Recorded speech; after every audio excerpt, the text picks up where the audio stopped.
I'm Josh, and this is our 1,500 gallon tank at our worldwide Orlando Superstore.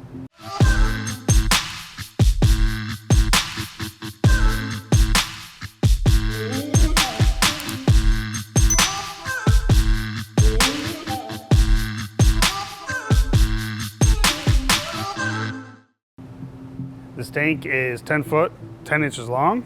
It is 5 feet from front to back and is 4 feet tall.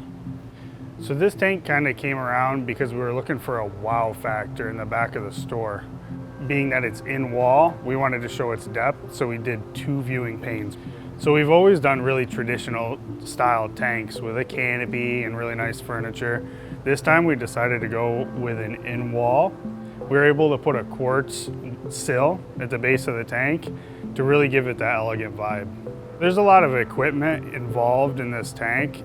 There's somebody getting in and out of it. It's really messy. Having it in wall allowed us to keep that clean from the customer view. We use really long tongs and Sean gets inside of it weekly. There's a lot of algae that you can't reach on the bottom glass. There's a lot of dirt piles that accumulate in the back parts of the tank where you can't really reach. Sean does a really good job getting inside of this tank and tidying up the way that it should be. Coral placement is actually easy, but when it comes to fragging, it gets a little bit difficult because you can't just reach in the tank and cut off a piece that you're looking for. So we usually write out a pretty big list of things to do before Sean gets in the tank. We have the door above the tank so that Sean can hear us while he's in the tank, because what you're actually looking for is that view that the customer sees. So we have to see exactly that. We have a handful of acropora in this tank that we've had for years and years. When we moved, most everything that came from our former display tanks ended up in this tank. It's a lot like a gene bank. We hold on to it for years to come. The flow in this tank is delivered by 3 of the large Hydro Wizard pant arrays. I believe they are 15,500 gallons per hour. One of them is set on a random interval of high to low. The other 2 are a constant speed, doing most of the stirring in the tank. The return pump on this tank is a reflow Barracuda. We shoot to have a turnover of 4 to 5 times its volume. The old school way of thinking was 10 times per hour. That's really not necessary. This tank is maturing quite well. It's just about time to start cutting things from the tank, and we're really excited. Coming soon, you're gonna see a cut to order section on our website. Everything will be kept in a 300 gallon display tank that we have tied to the system, specifically for cut to order pieces. The sump for this tank is actually beneath one of our display tanks in the store. The sump is 130 by 40 by 22. I think it holds right around 300 gallons of water.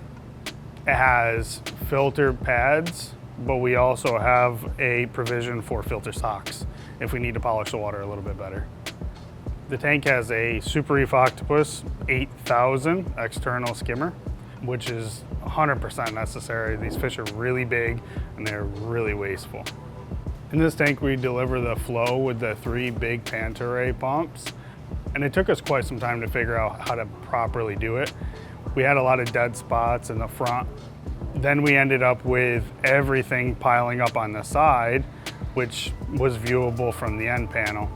So the way we have it set up now is very strong.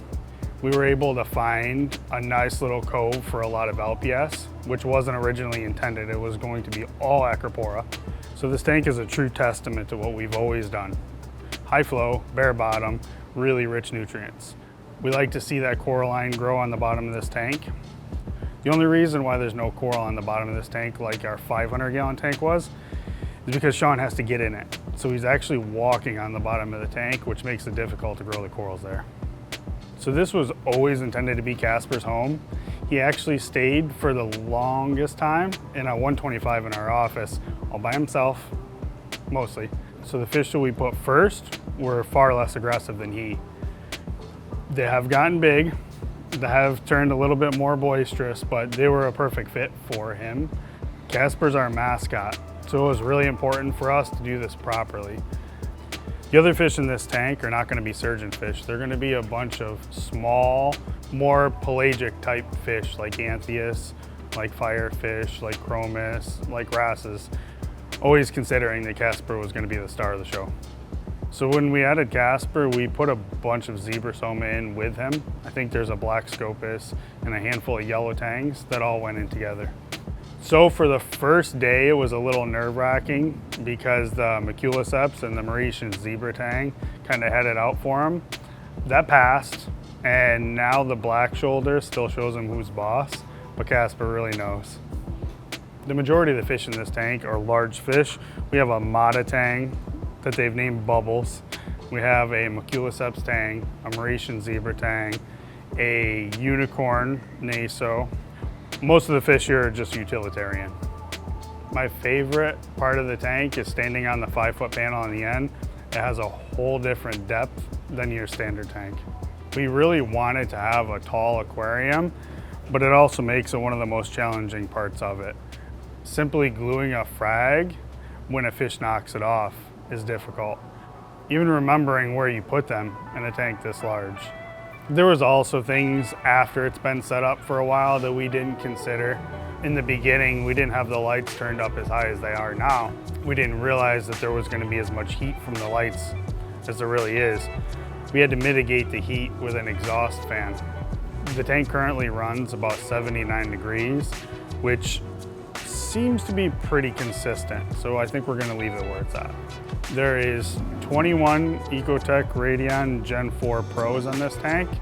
They're cranked all the way up at 100%. We run the white light for about 6 hours from the time that we open until about 2 o'clock. The way the rock structure is in this tank, the rock starts forward in the bottom of the tank and it works its way to the top back. So when we were designing the lighting, we had one large panel of lights at the top. Over time, we realized that the front row of lights could be tilted back towards the rock to project the light the way that we wanted to. It was a huge success. We were really happy with the outcome. It lit the coral up by probably 20% more rather than just wasting the light on the front panel of glass. This tank is just over a year and we're really happy with the results. I would say by March or April, if we can have Reefapalooza next year, it's gonna be incredible. If you get a chance, come see it. It's outstanding. If you guys have any questions, leave them in the comments below. We love that kind of technical stuff.